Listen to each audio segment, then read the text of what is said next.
I want to talk about the recent Tokyo Game Show gameplay demo of the Front Mission 3 remake, and share my thoughts as a longtime fan of the original. For those who aren't familiar, Front Mission 3 is a tactical role-playing game developed by Square, now known as Square Enix. It was released on the PlayStation in 1999, and is set in a futuristic world filled with political intrigue and mech-based warfare. In this game, players control squads of mechs, known as Wanzers, on these grid-based maps in turn-based combat. The original game had a deep story with two branching narratives based on the player's early decisions, blending strategic turn-based combat with RPG elements like character development, mech customization, and resource management. It's my favorite turn-based game of all time, so much so that it set a bar so high, very few turn-based games since have come close to matching it for me, with the exception of XCOM, which is in a league of its own. Now let's dive into the gameplay demo shown at the Tokyo Game Show, and my thoughts on what they've done with the remake. From the outset, I was pleasantly surprised by the effort put into the cutscenes. While the original Front Mission 3 didn't have many, the few shown in the demo were impressively redone. The remaking opening cutscene featuring the military base break-in seems to be recreated almost one for one, down to the three military Wanzers standing there eating the bombs falling down from the plane. While I appreciate the faithfulness here, I wish they had taken the opportunity to improve certain moments without damaging the core essence of the scene. It would have been nice to see some more refinement or modern touches rather than sticking too closely to the original. Then after this cutscene, there's a small news segment about Ocean City, and the transition into the next cutscene was so seamless and visually polished, I briefly thought they've used AI or something for this scene. I realized they completely reworked the cutscenes. I was shocked because they retained the same atmospheric feel that made the original PlayStation version so iconic to me, and I have to give them credit for that. The tutorial section begins, and the new UI is clean and visually appealing. A slight but welcome improvement. However, I can't say the same about the drawn character portraits.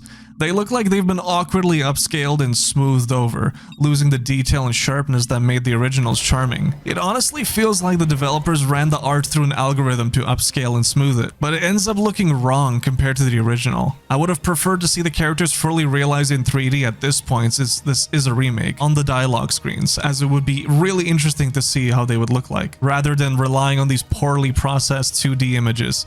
It's a missed opportunity to modernize the presentation of the game. The remake's music, from what I've heard in the demo, is mostly good. They've clearly taken the time to redo the soundtrack, and while some tracks sound a little higher in pitch than I remember, the overall quality is solid and retains the original spirit of the soundtrack. Now let's talk about the mechs, or Wanzers, as they're called. This part really disappointed me. The Wanzer designs don't feel accurate to the original PS1 version at all. Take the prototype mech that you're piloting here at the tutorial. In the remake, it's weirdly bulky, with oversized limbs and a tiny head awkwardly pushed to the back. The proportions are off. The arms are huge while the hands are ridiculously small. In the original, the Wanzers had a distinct design, large shoulders with slim arms, and the head was deliberately positioned forward to create a unique silhouette. The remake lost that iconic look, and it just feels wrong to me. It feels really boxy and bulky. If the originally slender mechs now look bulky, I'm worried to see what the heavily armored Wanzers will look like. I can't shake the feeling that they'll resemble something out of a modded Roblox game. The combat is where things get even messier. Even though you can skip animations, they are the essential part of the experience. In the original, every shot, every melee hit had weight. The mechs felt heavy yet flexible in what they can do, and the animations had a real sense of impact. In the modern game, the shots themselves look and feel terrible. Like, what the fuck is this SMG shooting right here? The animation of the AI mech doesn't look like it's preparing to shoot. There's no recoil on the gun, and the character he's shooting looked like he just T-posed for a second and then went back to the idle animation. It just looks awful. While over here in the original game, oh shit, he's fucking me up with the SMG, dude. Now watch this, see this? Boom! I just turned him into fucking spaghetti, dude. That felt good. Now see this? I meleeed this dude and oh shit, I broke his arm off. Holy fuck. And the mech reacted appropriately with the weight and destruction, a little bit of animation. It feels heavy. Now let's go to the remake's melee. Bro looks like he's giving him a sassy slap across the face. What was that? The first time I saw that, I was losing it, man. Even the Mech dying was awkwardly funny. I think the combat and animations are a mess, and it looks awful in comparison to what they did in the original. Fugly is an understatement. The original combat had a sense of heaviness and consequence. Here, it's just awkward. Now let's be honest, in this remake, the game already looks dated. If you told me this remake was running on a PlayStation 3, I'd believe you. The textures, animations, and object detail all feel like they're stuck in 2008. The lighting is the one area where the game shines, no pun intended, and the UI is pretty sleek. It looks good. Apart from that, the graphics feel like they belonged 2 generations ago, which is not good in 2024 or 2025, whenever it's supposed to release. This is supposed to be a remake using today's technology, but it doesn't look like it. If you showed this to someone who plays modern games, of wide variety of them, they wouldn't believe this is a 2024 release. One of the biggest disappointments of Front Mission 3's remake, to me, is that they bafflingly decided not to add voice acting to the game. Now, before you argue with me in the comment section, hear me out. Remakes aren't only made for the nostalgic gamer to repurchase the game, like me. It's also a chance for the developers to add more polish to the game and gain potential interest for the series again. And if that happens, this means the series can gain popularity again and have more sequels.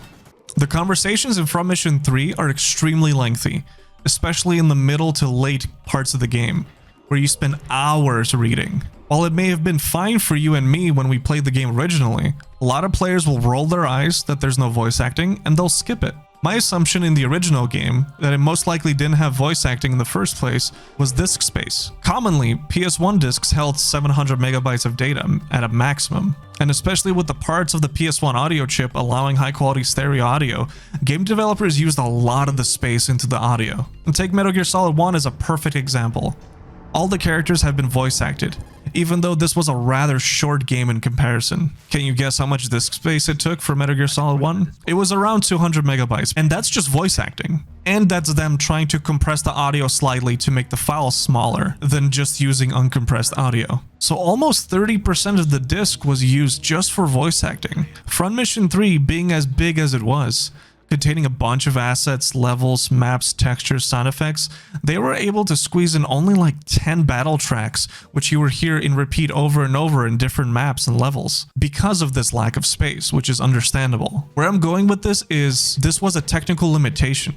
If we're going anywhere than just making a quick cash grab or satisfying the nostalgic players like myself, by the way, as Front Mission 3 is my favorite turn-based game ever, seeing this remake demo disappointed me greatly, because this is a fantastic game and fantastic series that's been long forgotten.